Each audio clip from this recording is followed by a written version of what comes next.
Ei, bora combinar aqui uma coisa? Quem nunca olhou ou pegou no colo um bebê, uma criança mais cheinha e logo associou a fofura, hein? Pessoal, bebês e crianças assim são uma gostosura mesmo. Mas hoje a gente tá aqui para dar um recado importante, que é sobre os riscos desse pezinho a mais que consideramos fofurices, que a gente vai te alertar. O papo de hoje é obesidade mórbida infantil. Se liga aí, porque o assunto precisa ser levado a sério. Para você entender tudinho, a gente faz aqui um passo a passo. Iniciando pela definição da doença. O que é a obesidade e quais são os sinais da doença? A obesidade infantil é uma doença genética, porém, ela se desenvolve por maus hábitos alimentares ou a prática do sedentarismo mesmo, não pratica exercícios, né?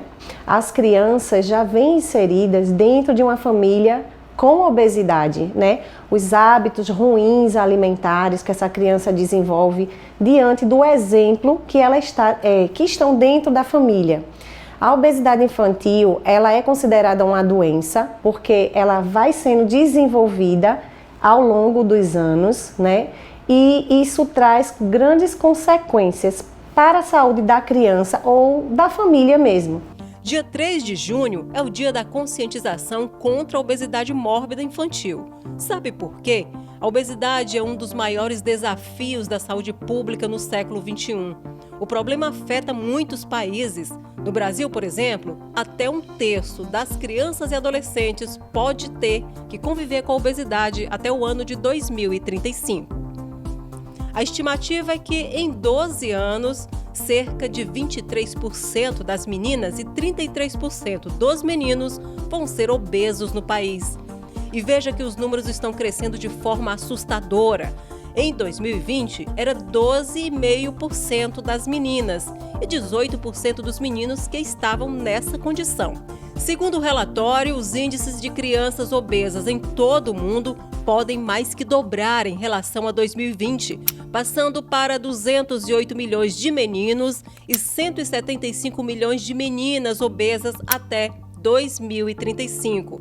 Serão quase 400 milhões de crianças obesas. Se ela não tiver uma intervenção, ela pode sim vir a ser, ela tem aí uns 90% de chance de ser um adulto obeso. E a obesidade, ela é tratada com equipe multi, né? Ela precisa ter um acompanhamento não só com a nutricionista, ela precisa fazer um acompanhamento psicológico, né? Aquela criança, ela precisa ir no endocrinologista, por exemplo. Não é só um profissional, não é só dizer assim, eu vou na nutricionista, vou emagrecer, vou fazer exercício e ponto final. Não. Ela precisa desse acompanhamento psicológico também para que ela desenvolva uma alimentação melhor e prazerosa, sem punição, né? Sem se sentir culpada, né? E poder desenvolver isso para a fase adulta. A família precisa e deve participar de forma direta de todo o acompanhamento da criança e do adolescente. Os hábitos diários da casa somam para ampliar ou para combater a obesidade. Tudo vai depender do dia a dia.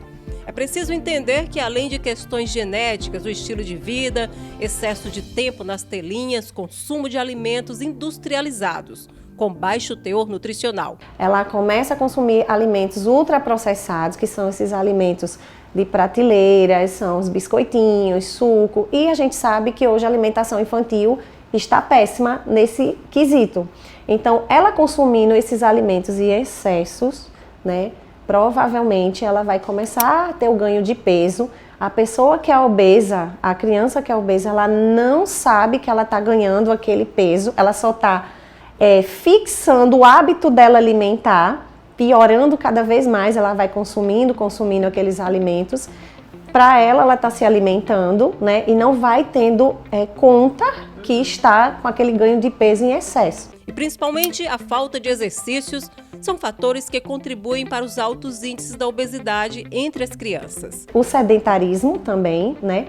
As crianças estão cada vez mais em aparelhos eletrônicos, não se sai mais para brincar na rua, jogar futebol, né? É uma criança que vive dentro de um quarto com o celular na mão ou no videogame, né? Fazendo nenhum tipo de prática de exercício. poucos movimentos ou nenhum movimento, né?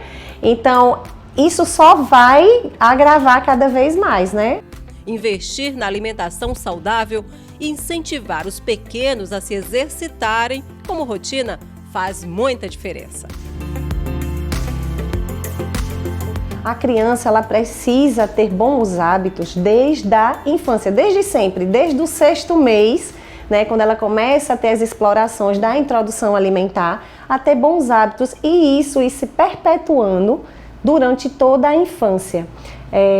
Os pais devem levar a sua criança ao profissional para fazer esse acompanhamento e ter um padrão, né, uma referência de um IMC que vai caracterizar aquela criança se ela tem sobrepeso, obesidade e assim fazer uma intervenção ali. Porém, lembrando que criança estando obesa mórbida, ela não faz dieta, sabia? Ela não faz restrição de calorias. A criança, ela precisa modificar os hábitos, aprender a comer, aprender sobre os alimentos e melhorar a sua prática de atividade física, fazendo um judô, uma natação, algo que lhe traga prazer. A obesidade é uma doença evitável e sua incidência em crianças e adolescentes já é considerada uma epidemia mundial. O sobrepeso pode fazer surgir vários problemas de saúde, como hipertensão, distúrbios metabólicos e os problemas de saúde mental. Especialistas afirmam que a criança obesa naturalmente será um adulto obeso. Leve ao médico para que ele possa ter um acompanhamento, um tratamento. Obesidade não é porque ele quer, é uma doença, ela traz consequências, ela traz doenças crônicas como hipertensão, diabetes, entre outras. E para as crianças que também estão assistindo, o meu recado é: troque seu suquinho de caixinha pelo suquinho, peça para a mamãe fazer, faça junto com a sua mamãe, pede para ir na feira, comprar as frutinhas, preparar uma salada junto com a criança também e com os seus pais.